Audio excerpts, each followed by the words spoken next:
First இந்த Iran Iraq விஷயம் இது ரொம்ப ஒரு பக்கம் வந்து இது மூன்றாவது இந்த உலகப் போர் வந்து நம்மளை எந்த விதத்தில் இம்பேக்ட் பண்ண போகுது அப்படின்ற அந்த ஒரு கொஸ்டின் மார்க் இருக்குது சார். அமெரிக்காவினுடைய ஆட்டிடியூடு சமாதானத்துக்கு நோபல் பிரைஸ் கேட்குறாரு.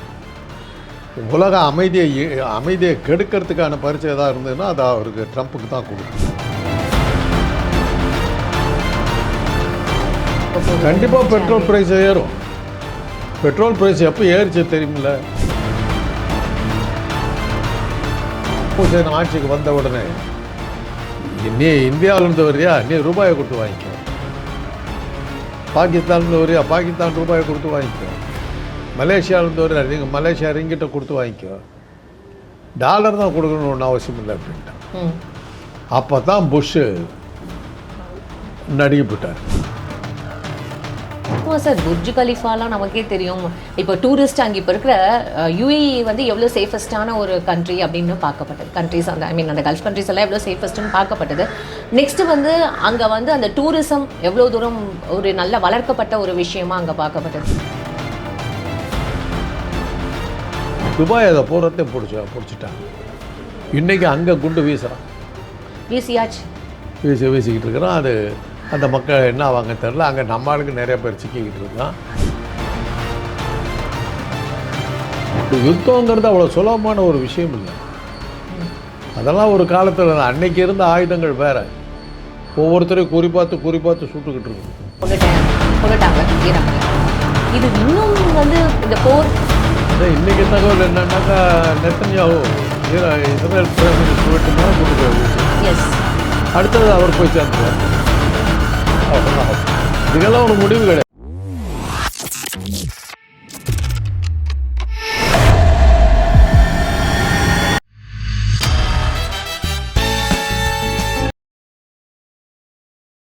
பிபிடி சினிமா நேயர்கள் அனைவருக்கும் வணக்கம். இன்னைக்கு நம்மளோட டாக்டர் காந்தராஜ் அவர்கள் தான் நினைச்சிருக்காரு. நிகழ்ச்சிக்கு போகலாம். சார் வணக்கம் சார். சார் இப்போது ஃபஸ்ட்டு இந்த ஈரான் ஈராக் விஷயம் இது ரொம்ப ஒரு பக்கம் வந்து இது மூன்றாவது இந்த உலகப் போர் வந்து நம்மளை எந்த விதத்தில் இம்பேக்ட் பண்ண போகுது அப்படின்ற அந்த ஒரு கொஸ்டின் மார்க் இருக்குது சார். இருக்கத்தான் செய்யும். ஈரான் ஈராக் எல்லாம் வந்து ஆயில் ப்ரொடியூசிங் கண்ட்ரிஸ். அமெரிக்காவினுடைய ஆட்டிடியூடு சமாதானத்துக்கு நோபல் பிரைஸ் கேட்குறாரு. உலக அமைதியை கெடுக்கிறதுக்கான பரிசு எதாவது இருந்ததுன்னா அது அவருக்கு ட்ரம்ப்புக்கு தான் கொடுக்கும். இப்போ இந்த இஸ்ரேலும் இந்த ஈரான் இந்த மோதலுக்கு வந்து அமெரிக்காவை ஒரு முக்கிய பங்கு வகிக்கிறத நம்மளே எல்லாமே பார்க்குறோம் சார். இப்போ இவங்க சேஃப், ஆனால் இப்போ நம்ம பாதிக்கப்படக்கூடிய இந்த நாட்டு மக்கள் முக்கியமாக மிடில் கிளாஸ் வந்து இது எந்த அளவுக்கு அஃபெக்ட் ஆக போகுது? கண்டிப்பாக பெட்ரோல் ப்ரைஸ் ஏறும். பெட்ரோல் ப்ரைஸ் எப்போ ஏறிச்சு தெரியுமில்ல? செகண்ட் வேர்ல்டு வார் முடிஞ்சதுக்கப்புறம் அமெரிக்கா எவ்வளோ சாமர்த்தியமாக இருந்ததுன்னா, பெட்ரோல் இருக்கிறது வந்து ஈரான் இது சவுதி இந்த இடத்துல தான் இப்போ கல்ஃப் கண்ட்ரிஸில் தான் பெட்ரோல் இருக்குது. அந்த ஆயில் வெல்ஸ் எல்லாம் தான் எண்ணெய் கிணறுகள் போராத்தையும் அமெரிக்கர்கள் கையில் வச்சுக்கிட்டு இருந்தாங்க. அதனால் என்ன பண்ணிட்டான், நீங்கள் எந்த நாடு பெட்ரோல் வாங்குறதா இருந்தாலும் டாலரில் கொடுத்தா தான் உங்களுக்கு பெட்ரோல் கொடுப்பான். அதனால தான் அமெரிக்கா டாலர் வந்து மெயின்டைன் ஆச்சு. இல்லாட்டி போனால் அமெரிக்கன் டாலருக்கு வேல்யூவே இல்லை. ஏன்னா உள்நாட்டு உற்பத்தின்னு ஒன்றுமே கிடையாது அமெரிக்காவில். மேட் இன் அமெரிக்கான்னு ஒரு பொருள் கிடையாது, ராக்கெட்டை தவிர. அங்கே இருந்ததுனால எனக்கு தெரியும். ஒரு வெங்காயம் வெள்ளை பூண்டு எடுத்தால் கூட பிரேசில் அர்ஜென்டினான்னு இருக்கும்.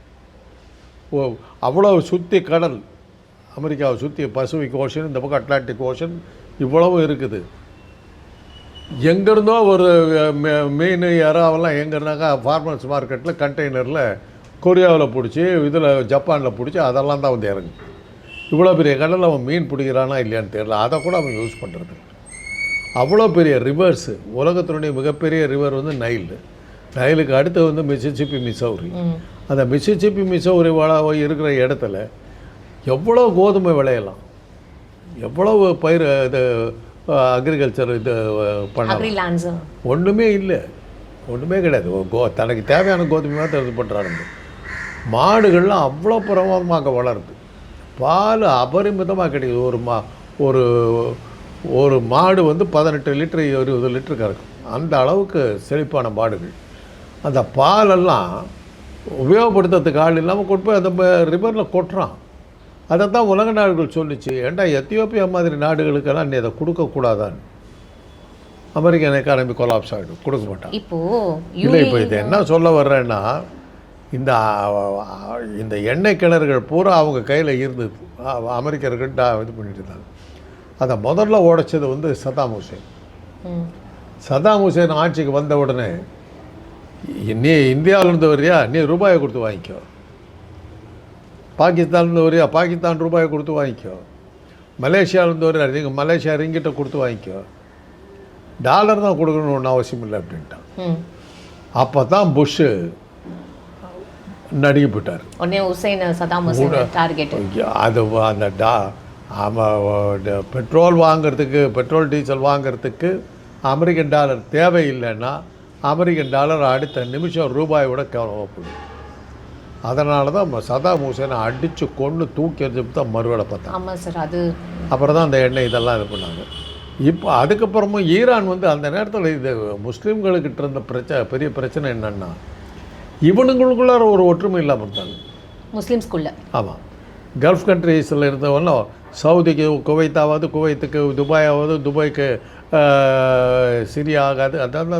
அந்த கல்ஃபில் இருக்கிற கண்ட்ரிஸுக்கெல்லாம் ஒருத்தருக்கு ஒருத்தர் ஆகலை. அவங்க அந்த விரோதத்தை பயன்படுத்தி தான் இவங்க இவ்வளோ நாள் வாழ்ந்துக்கிட்டு இருந்தாங்க. இப்போ கூட பாருங்கள், ஈரானுக்கு ஆதரவாக சில இது துபாயெல்லாம் சப்போர்ட் பண்ணலையே. ஈரான் முஸ்லீம் நாடு தான், சப்போர்ட் பண்ணல. அதனால தான் மாட்டிக்கிறான். ஆனால் தான் இப்போ ஈரான் வந்து, அதுவும் முக்கியமாக சார் புர்ஜ் கலிஃபாலாம் நமக்கே தெரியும். இப்போ டூரிஸ்ட் அங்கே இப்போ இருக்கிற யுஏஇ வந்து எவ்வளோ சேஃபஸ்டான ஒரு கண்ட்ரி அப்படின்னு பார்க்கப்பட்டது. கண்ட்ரிஸ் அந்த அந்த கல்ஃப் கண்ட்ரிஸ் எல்லாம் எவ்வளோ சேஃபஸ்ட்டுன்னு பார்க்கப்பட்டது. நெக்ஸ்ட்டு வந்து அங்கே வந்து அந்த டூரிசம் எவ்வளோ தூரம் ஒரு நல்ல வளர்க்கப்பட்ட ஒரு விஷயமா அங்கே பார்க்கப்பட்டது. இப்போ அங்கேயுமே அது எல்லாமே ஒரு பெரிய லெவலில் வந்து சார் துபாய்க்கு டூரிசம் தான்மா இன்றைக்கி. துபாய் வளர்ந்து டூரிசத்துக்காக பெரிய பெரிய இப்போ ஸ்கீமெல்லாம் கொண்டு வந்து கடலுக்கு அடியில் ஹோட்டலு, ஆகாயத்தில் ஹோட்டலு, அந்தரத்தில் ஹோட்டலு, தலைகீழா ஹோட்டலு, இந்த மாதிரி என்னென்னமோ கட்டி விட்டு அதனுடைய அவுட்கம் என்னாச்சுன்னா சிங்கப்பூர் காலியாச்சு. இதையெல்லாம் பார்க்குறதுக்கு நம்ம சிங்கப்பூர் போயிட்டு இருந்தோம். Singapore is now nothing. Dubai வளர்ந்துருச்சு. சிங்கப்பூர், இந்தோனேஷியா அந்த அந்த அந்த பக்கம் பூரா போயிடுச்சு. ஏஷியன் கண்ட்ரிஸ், அந்த ஈஸ்ட் ஏஷியன் கண்ட்ரிஸ் பூரா காலியாக போச்சு. துபாய் அதை பூரத்தை பிடிச்சிட்டாங்க. இன்றைக்கி அங்கே குண்டு வீசுகிறான், வீசிக்கிட்டு இருக்கிறான். அது அந்த மக்கள் என்ன ஆவாங்க தெரில. அங்கே நம்ம ஆளுக்கு நிறைய பேர் சிக்கிக்கிட்டு இருக்கான். அப்புறம் முக்கால்வாசி இந்த கேரளாக்காரனுங்க அங்கே துபாயில் போய் கொட்டம் அடிச்சுக்கிட்டு தான் இப்போ என்ன பண்ண போகிறானுங்கன்னு தெரியல. முக்கால்வாசி இன்வெஸ்ட்மெண்ட்ஸ் இப்போ நம்ம இந்தியாவிலேயே நீங்கள் பார்த்தீங்கன்னு வச்சுக்கோங்களேன், நிறைய பேர் இந்த கல்ஃப் கண்ட்ரீஸில் இன்வெஸ்ட் பண்ணியிருக்காங்கல்ல சார். மிடில் ஈஸ்ட் ஏஷியா அப்படின்றது நமக்கே தெரியும். அந்த மிடில் ஈஸ்ட் கண்ட்ரீஸ் நமக்கு தெரியும். அங்கேயே நிறைய பேர் வந்து இன்வெஸ்ட் பண்ணியிருக்காங்க. ஸோ இப்போ அங்கே இருக்கிற மக்கள் இல்லை அங்கே இருக்கிற பொருளாதாரம், அங்கே இருக்கிற நெக்ஸ்ட்டு வாழ்வியல், இதெல்லாம் எந்த அளவுக்கு சார் நிச்சயமாக பாதிக்கப்படும். இம்பாக்ட் எந்த மாதிரியான ஒரு இம்பாக்ட் இருக்கும்? ஏமா வீட்டில் படுத்துருக்குறீங்க, எங்கேருந்தோ ஒரு ட்ரோன் வந்து அடிக்குது, தூங்கிக்கிட்டு இருந்தோம் செத்து போய்ட்றீங்கல்ல. குஜராத்தில் அகமதாபாத்தில் குடியரசு தினத்தை அன்றைக்கி பூகம்பம் முந்தின நாள் நைட்டு. அதை போய் பார்க்குறாங்க. அவர் சொல்கிறார், ராத்திரி நான் வந்து கோடீஸ்வரனாக படுத்து தூங்கிக்கிட்டு இருந்தேன், அரை மணி நேரம் பூகம்பம். இப்போ நான் பிச்சைக்காரனை நிற்கிறேன், எனக்கு வீடு போச்சு, வாசல் போச்சு, கார் போச்சு, எல்லாம் போச்சு. பூகம்பம் வந்தால் என்ன ஆகுதோ ஏறத்தாழ அதே தான் குண்டு போட்டிங்கனாலும் ஆகுது. தூங்கிக்கிட்டு இருக்க மேலே போய் குண்டு போடுறாங்க, வீடுகளெல்லாம் அழிக்கிறாங்க. அத்தனை பேர் வீடு எழுந்து தெருவுக்கு வந்துடுறாங்க. எவ்வளோ எக்கனாமிக் கொலாப்ஸ், உயிர் சேதம். கல்ஃப் கண்ட்ரிஸ் யூஸ்வலாகவே ரொம்ப ரிச்சான ஒரு கல்ஃப் கண்ட்ரிஸ் யூஸ்வலாகவே ரொம்ப ரிச்சான ஒரு கண்ட்ரி தானே சார். இப்போ வரைக்கும் ரிச்சஸ்ட் அப்படின்ற மாதிரி பார்க்கப்படுறவங்க. இப்போ அவங்களுக்கு அந்த பொருளாதாரத்துலேருந்து அவங்க ஈஸியாக ரிவைவ் ஆகிடுவாங்க. பொருளாதாரம் இருந்தால் கூடமா இருந்தது போயிடுச்சு இல்லை, தொழிற்சாலை போயிடுச்சு இல்லை. இப்போ இலங்கை தமிழர்களுக்கு இப்போ வந்த கெடுதல் அதுதானே. விடுதலை புலிகள் சிங்களவர்களுக்கு மத்தியில் நடந்த மோதலில் தமிழர்களுடைய கொழும்புவில் இருந்த சிங்கள ஏரியாவில் இருந்த தமிழருடைய பெரிய பெரிய தொழிற்சாலைகள்லாம் நெருப்பு வச்சு கொளுத்துப்பட்டானுங்கள. அத்தனை பேரும் அலறி பிடிச்சிட்டு ஓடி கனடாவிலையும் லண்டன்லேயும் போய் தங்கியெல்லாம் இந்த உயிர் பிழைச்சாங்க. ஸோ பிச்சைக்காரராக தான் போய் சேர்ந்தாங்க, எல்லாம் அகதிகளாக தான் போய் சேர்ந்தாங்க. ஒரு யுத்தங்கிறது அவ்வளோ சுலபமான ஒரு விஷயம் இல்லை. அதெல்லாம் ஒரு காலத்தில் அன்னைக்கு இருந்த ஆயுதங்கள் வேறு. ஒவ்வொருத்தரையும் குறிப்பாத்து சுட்டுக்கிட்டு இருக்கணும். ஒரு 100 பேரை சூடணுன்னாக்க ஒரு வாரம் ஆகும் சுடுறதுக்கு. இன்னும் ஒவ்வொருத்தரையாக குறிப்பாத்து சுட்டுக்கிட்டு இருக்கணும். அதுக்கு 100 ஆள் தேவை. இன்றைக்கி அப்படி இல்லை. அப்படி போட்டால் முடிஞ்சு போச்சு, 100 பேர் சேர்த்து. இப்போது ஈரான் சொல்கிறாங்க, எங்ககிட்ட நாங்கள் இன்னுமே யூஸ் பண்ணிட்டு இருக்கிறது பழைய மிசைல்ஸு, நாங்கள் ஸ்டாக் வச்சுட்ருக்கிற பழைய அந்த மாதிரியான மிசைல்ஸ், அதை தான் நாங்கள் இன்னும் யூஸே பண்ணல அப்படின்னு இவங்க ஒரு பக்கம் சொல்லும் பொழுது, இந்த அமெரிக்காவும் இஸ்ரேலும் சேர்ந்து இப்போ இவங்க மேலே தொடர்ந்து இந்த மாதிரியான ஒரு தாக்குதல்கள் நடந்துகிட்டே இருக்கும்பொழுது, இப்போ ஆல்ரெடி ஒரு லீடரை கொண்டுட்டாங்க ஈரானில். இது இன்னும் இந்த போர் இன்றைக்கி தகவல் என்னன்னாக்கா, நெத்தன்யாஹூ இஸ்ரேல் பிரைம் மினிஸ்டர் வீட்டு மேலே கூட்டு போய் சேர்க்காரு. எஸ், அடுத்தது அவர் போய் சேர்ந்துருவார்னு நினைக்கிறேன். அவ்வளோதான் போகுது. இதுக்கெல்லாம் ஒரு முடிவு கிடையாது சார். உக்ரைன் ரஷ்யா போரே இன்னும் அது ஒரு பக்கம் போயிட்டுருக்குல்ல. பெட்ரோலுக்காக வர்ற பிரச்சனைம்மா இவ்வளவும். ஆயில் ப்ரொடியூசிங் கண்ட்ரியில் தான் இப்போ தகராறு. உக்ரைன் பெட்ரோல் நியூக்ளியருக்குன்னு சொல்லப்படுது. பெட்ரோல் நிறையா இருக்குது உக்ரைனில். அந்த பெட்ரோலை பிடிக்கிறதுக்கு ரஷ்யா ட்ரை பண்ணுது. அதே தான். வெனிசுவேலா ஒரு நிமிஷத்தில் இந்த பிரசிடெண்ட்டை கொண்டு விட்டு நாட்டை கைப்பற்றிட்டார்ல. கேட்டால் சமாதானத்துக்கு நோபல் பிரைஸ் இருக்கிறாரு. இப்போ அடுத்து அப்படி கொமேனியை கொண்டாச்சு. இதெல்லாம் சமாதானத்துக்கு நடக்கிறதா இது?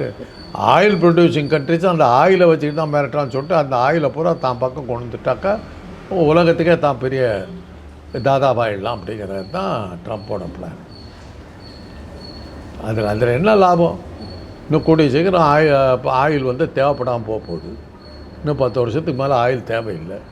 எல்லாம் எலக்ட்ரானிக்கு சோலார்னு வரும்போது ஆட்டோமொபைல் இண்டஸ்ட்ரியே முடிஞ்சு போகுது. எல்லாமே வர ஜப்பான் பிளேனே சோலார் சிஸ்டத்தில் விட்றான். சூரிய ஒளியில் ஓடுற பிளேன் விட்றான். அதெல்லாம் வந்துருச்சுன்னா அப்புறம் நீங்கள் பெட்ரோல் வச்சுட்டு என்ன பண்ணுவீங்க? ஆனால் கணிப்பே என்னென்னா, உலகத்தில் இருக்கிற பெட்ரோல் மொத்த ரிசர்வே இன்றைக்கி இருக்கிற தேவை கண்டினியூ பண்ணாக்கா 24 வருஷத்துக்கு மேலே பெட்ரோல் இருக்காது பூமியில் அப்படிங்கிறது தான் கணக்கு. அவ்வளோ கன்சியூம் எல்லாம் உறிஞ்சி எடுத்துடும், எல்லாம் பூரா வற்றிடும்.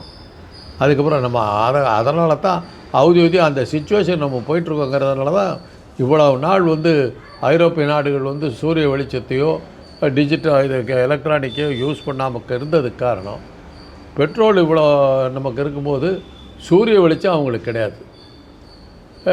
எலக்ட்ரானிக் பவர் சப்ளையும் அவங்களுக்கு கொஞ்சம் குறைச்சல்.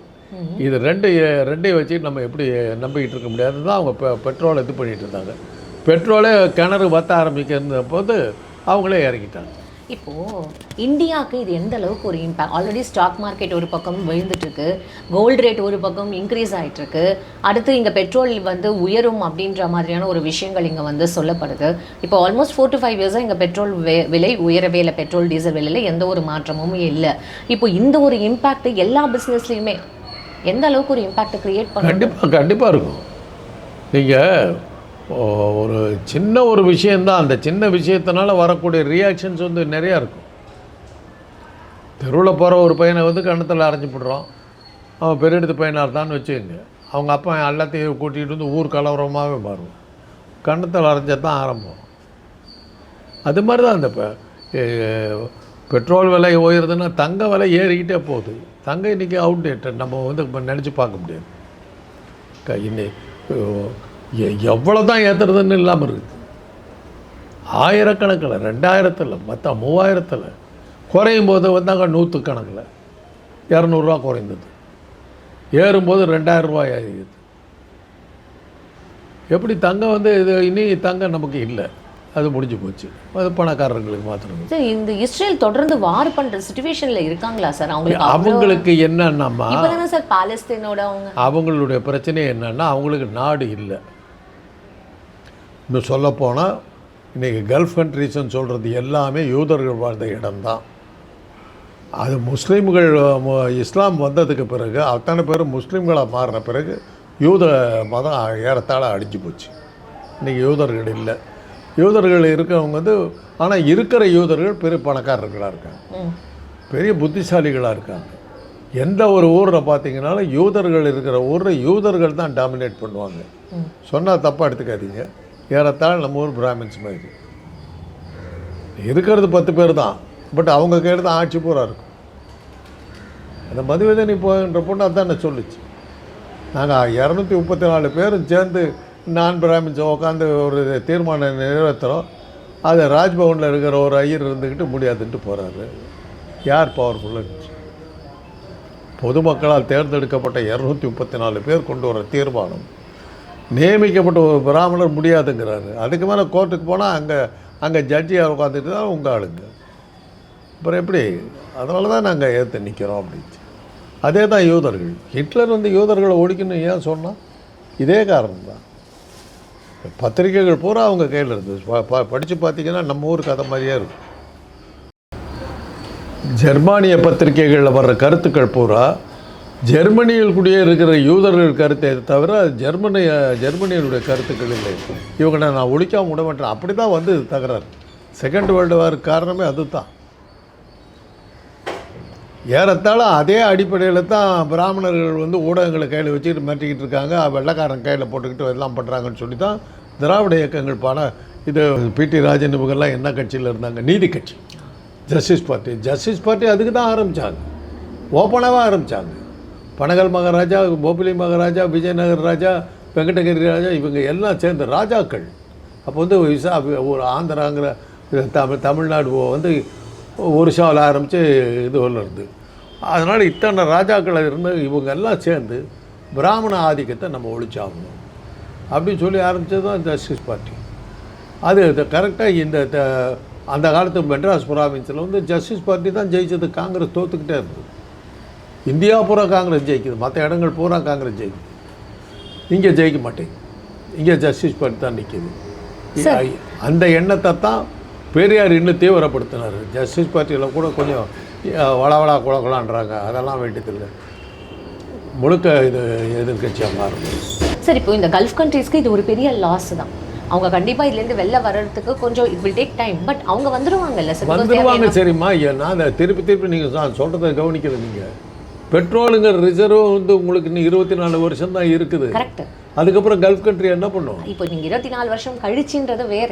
24 சிச்சுவேஷனை வச்சு 24 வருஷத்தில் நீங்கள் 24 வருஷமும் பெட்ரோல் தேவைப்பட்டு எடுத்துக்கிட்டு இருந்தால் தான் இதாகும். அதுக்கு முன்னாடியே பெட்ரோல் தேவையே இல்லாமல் போயிட போகுது. இந்தியாவுக்கு இது எந்த அளவுக்கு இப்போ இம்பாக்ட் கிரியேட் பண்ண போகுது? இந்தியாவுக்கு ஒன்றும் பிரச்சனை பெருசாக வரக்கூடாது. இந்த மோடி தான் கண்ட விஷயத்தில் மாட்டிகிட்டு இருக்காரு, எப்ஸ்டீனில் மாட்டிகிட்டு இருக்காரு, இதில் மாட்டிகிட்டு இருக்காரு, இதில் மாட்டிக்கிட்டு ஒன்றும் வாயை திறக்க முடியாதுங்கிறாங்களே, எதுவுமே பேச முடியாதுங்கிறாங்களே. இப்போ மோடி இருக்கிறதுனால தான் இப்போ ஒரு இது சேஃபஸ்ட் கண்ட்ரியாக பார்க்கப்படுது அப்படின்னு நீங்கள் சொல்லிகிட்டு இருக்கிறீங்க. தேவையில்லாமல் பாகிஸ்தான்கிட்ட போனார், என்ன ஆச்சு? உலகம் முழுவதும் உங்களுக்கு எதிர்த்து இது பண்ணாங்க. பகல்காம் தாக்குதலில் என்ன ஆச்சு உங்களுக்கு? எவ்வளோ பெரிய தோல்வியை தழுவுனீங்க நீங்கள். இன்றைக்கி வரல யாராவது அதை பற்றி பேசுகிறீங்களா? ட்ரோன் அட்டாக்கில் 56 இடங்கள் தரைமட்டமாக்கப்பட்டன்னு விட்டாருக்காங்க. பாகிஸ்தான் அப்படியா எங்கள் ஊரில் போட்டிங்க அப்படின்னு கேட்டான். பொய் பேச தான் ஓடிக்கிட்டு இருக்காரு. இப்போ அந்த எப்ஸ்டீன் விஷயத்தை வெளியே கொண்டு வர மாட்டேங்கிறாரு. அதை காட்டி மிரட்டி தான் இப்போ போடுறாங்க, எடுத்தானா போட்டுக்கிட்டு இருக்காருங்கிறாங்க. பதில் வரலையே. இல்லை, இப்போ நீங்கள் என்ன சொல்ல வரீங்க? இப்போ இந்தியா சேஃபாக இல்லை அப்படின்னு சொல்ல? இந்தியா சேஃபாக இருக்கிறதுக்கு வழி இல்லைம்மா. ஒரு குண்டு வீச்சு நம்ம மேலே விழுந்ததுன்னு வச்சுங்க, நம்ம தாங்க மாட்டோம். Modi has a good relationship with ஒரு குண்டு விழுந்ததுன்னா நம்ம ஊரில் ஐரோப்பாவில் ஒரு குண்டு விழுந்ததுன்னா ஒரு பல மாடி கட்டடங்கள் இருக்கிற இடத்துல விழுந்ததுன்னா மொத்தமாக 100 பேர் சாவான் ஐரோப்பாவில். இங்கே பல மாடி கட்டடத்தில் விழுந்ததுன்னா 10,000 பேர் சாவான். ஏன்னா அவ்வளோ பேர் கூடியிருக்காங்க. நம்ம ஜனத்தொகை நெருக்கம் ஜாஸ்தி, அதனால் நம்முடைய லாஸ் ரொம்ப ஜாஸ்தி. இந்த கல்ஃப் கண்ட்ரிஸ் இம்பாக்ட்ன்றதுனால ஃபர்ஸ்ட் இப்போ அஃபெக்ட் ஆக போகிறது யூரோப் ரீஜன் அப்படின்னு சொல்லப்படுதே சார். ஏன்னா பெட்ரோலுக்கு அவங்கள தான் நம்பிக்கிட்டு இருக்காங்க. ரஷ்யா தன்னுடைய பெட்ரோலை சேஃபாக வச்சுக்கிட்டு இருக்கான். சைபீரியா பூரா பெட்ரோல் தான். அந்த பெட்ரோல் அவன் எடுக்கிறதே இல்லை. பக்கத்தில் இருக்கிற நாடுகளில் இருக்கிற பெட்ரோல் எல்லாம் தாங்க இது எப்படி அமெரிக்கா சுற்றி பிடிங்குதோ அது மாதிரி அவன் அந்த பக்கம் பிடிக்கிட்டு இருக்கான். அதை வச்சு தான் ஓட்டிக்கிட்டு இருக்கிறாங்க. பெட்ரோலே தேவையில்லைன்னு வரும்போது என்ன ஆவாங்க அவங்க? அது ஒன்று இருக்குல்ல. இப்போ யூரோப் கண்ட்ரிஸ் ஃபர்ஸ்ட் அஃபெக்ட் ஆகும், அதுக்கப்புறம் பொறுமையாக மெல்ல மற்ற எல்லா கண்ட்ரீஸ்க்கும் ஒரு யூரோப் இப்போ அஃபெக்ட் ஆனாலே அவன் தான் பெரிய கன்சியூமர், பயர் அவன் தான், வாடிக்கையாளர் அவன் தான். இந்தியாவை விடவா? எல்லா ஊருக்குமே, எல்லா நாடுகளுக்கும். இந்த நாடுகளுக்கெல்லாம் நம்ம ஏற்றுமதி பண்ணி தான் பொழப்பு நடத்திக்கிட்டு இருக்கோம். ஏன்னா அவன் ஊர் பனியில் உறைஞ்சி கிடக்கிற ஊர், பல விஷயங்கள் விளையிறதில்ல, பல விஷயங்கள் உற்பத்தி ஆகிறதில்ல. அதனால் இந்த மாதிரி நம்முடைய ஏஷியன் கண்ட்ரிஸை தான் அவன் வாங்க வேண்டியிருக்கு. அதை தான் சைனா பயன்படுத்திக்கிட்டு இருக்காங்க. நிறைய உற்பத்தி திறனை கொண்டு வந்துட்டாங்க. சைனீஸ் ப்ராடக்ட் உலகம் பூரா வந்துருச்சு. அதில் தான் அமெரிக்கா கோட்டை விட்டுச்சு. அமெரிக்கா வந்து தன்னுடைய சொத்துக்களை எல்லாம் பத்திரமாக உள்ளே வச்சு போட்டு வச்சுக்கிட்டாங்க ஒழிய அதை செலவு பண்ணி அதை வந்து சொத்தாக மாற்றல. அவருக்கு காசு கண்ணுக்கு நிறையா காசு இருக்கணும், வச்சுக்கிட்டே உட்காந்துட்டு இருக்கு. அதை சாப்பிடவா முடியும் காசு? ஆஃப்டர் ஆல் அது ஒரு பேப்பர் தானே, அதை வச்சுட்டு என்ன பண்ணுவீங்க? அப்படி தான் பண்ணிட்டாங்க. இந்த எம்ஜிஆர் அதை தான் பண்ணார். ஒன்றிய அரசு கொடுத்த காசை பூரா பத்திரமா எடுத்து பேங்க்கில் போட்டார். ஒரு வளர்ச்சி திட்டம் கூட போடல. அதனால தான் சிஏஜி அறிக்கை வந்தது. 9 ஆண்டு காலம் தமிழ்நாடு இருண்ட காலம். ஒரு பைசாவுக்கு அவர் செலவு பண்ணல. செலவு பண்ணால் காசு போய்ட்டு நினச்சார், கடன் வாங்கினா தப்புன்னு நினச்சார். அவருடைய எக்கானமி. இப்போ 10 லட்சம் ரூபாய் கடன் இருக்குன்றாங்கல்ல, கடன் வாங்கிறதுக்கு யோகியதை இருக்குல்ல, அதை யோசிக்கிறீங்களே.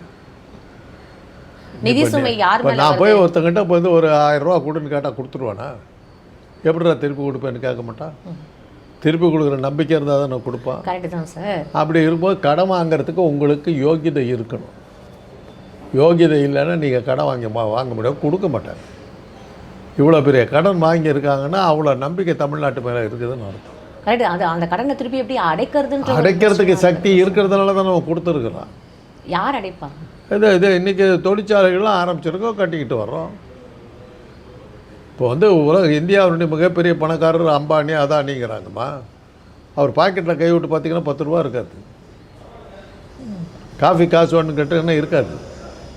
அவங்களுடைய சொத்தெல்லாம் எங்கே இருக்குதுன்னா இதில் ஷேர் மார்க்கெட்டில்.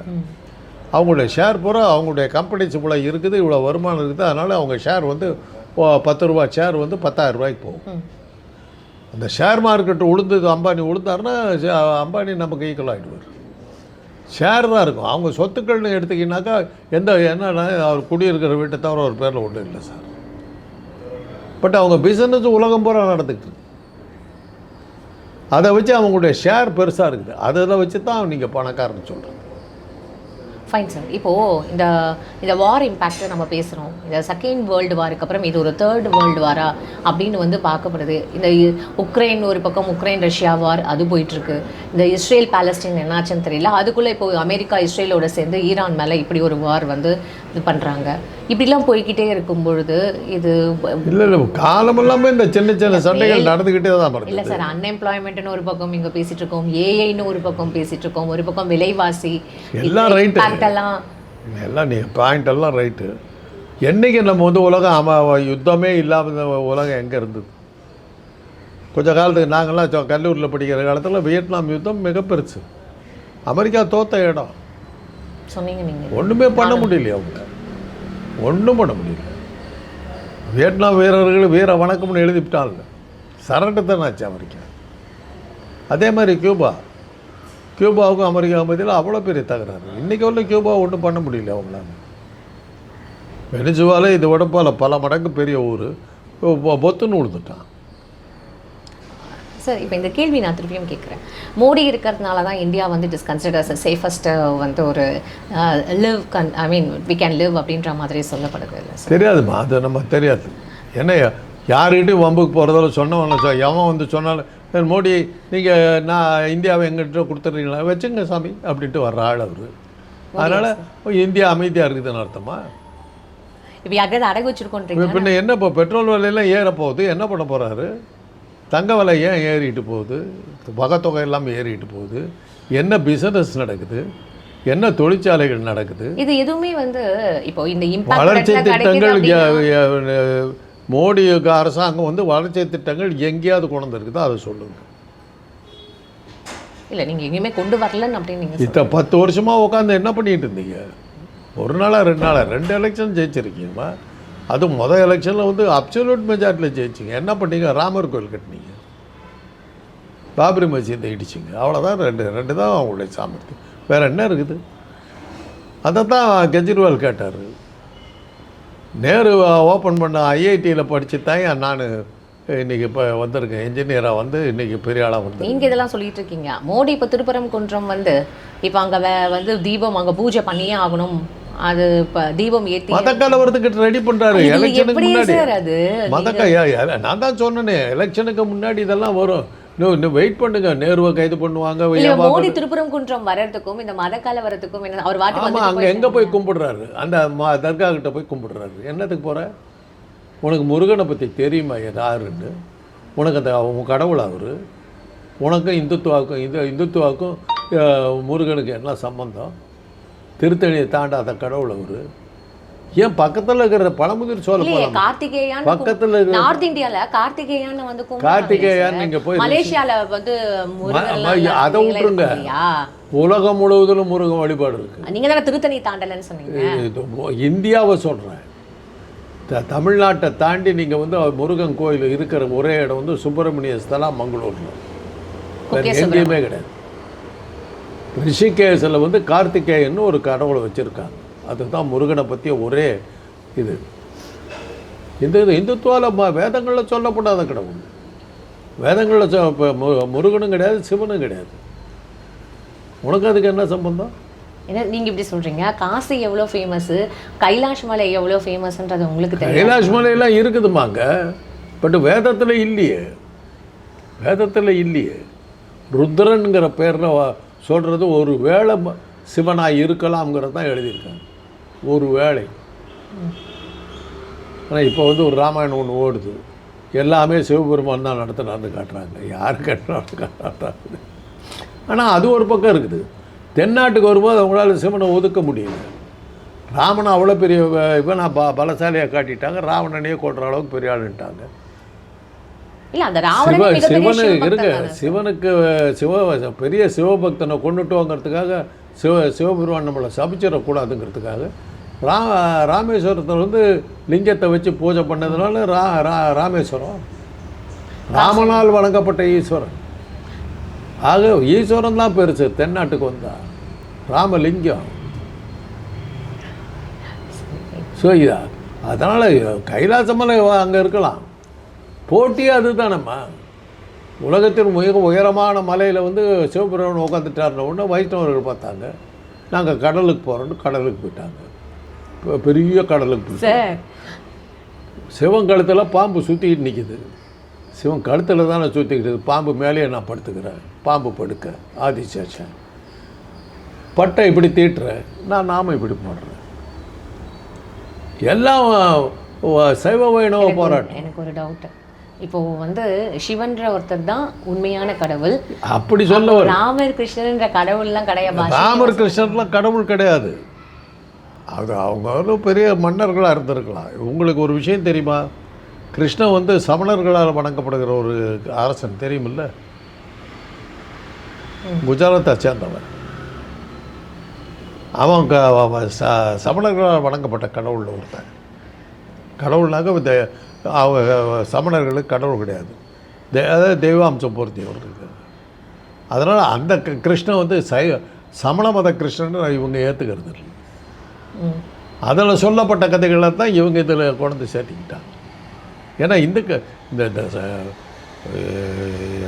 சனாதன பார்ட்டிக்கு எந்த கடவுளையும் ஒன்றும் வச்சுக்க முடியலையே. இப்போ விஷ்ணு இருக்கா, இது பிரம்மா இருக்கார், பிரம்மாவுக்கு கோயிலும் கிடையாது, இப்போ விழாவும் கிடையாது, ஒன்றும் கிடையாது. சிவபெருமான்கிட்ட அது எல்லாத்துக்கும் ஒரு கதை இருக்கு சார். ஏதோ கதை, புராணம் இருக்கு, ஏதோ ஒரு கதை சொல்லுங்க. விழா இருக்கா இல்லையா, அவ்வளோதான் பாயிண்ட். இல்லை அவ்வளோதான், முடிஞ்சு போச்சு. சிவராத்திரி இருக்குது, வைகுண்ட ஏகாதசி இருக்குது. பிரம்மா ராத்திரின்னு ஒன்று இல்லையே. அதுக்கு ஒரு புராணம் இருக்கு சார். ஏதோ கதை சொல்கிறீங்க. இல்லை அதே சமயத்தில் வைகுண்டத்தை கொண்டாடுறாங்க, சிவராத்திரி கொண்டாடுறாங்க, விடிய முழிச்சுக்கிட்டு இருக்காங்க, மசான கொள்ளையெல்லாம் நடக்குது. அதனால் இல்லாத கடவுள் இந்த கடவுளை நீ என்ன? பழமுதிர் சோலை இருக்குது, வள்ளி தெய்வானியுடன் அமர் சோலை, கள்ளமில்லாமல் வரும் அடியவருக்கு காட்சி தந்து கந்தன் கருணை தந்து வள்ளி தெய்வானியுடன் அமர் சோலை, தங்க தமிழ் விளையாடும், தங்க மயில் விளையாடும் எங்கள் பழமுதிர் சோலைன்னு எழுதுகிறான் பாட்டு.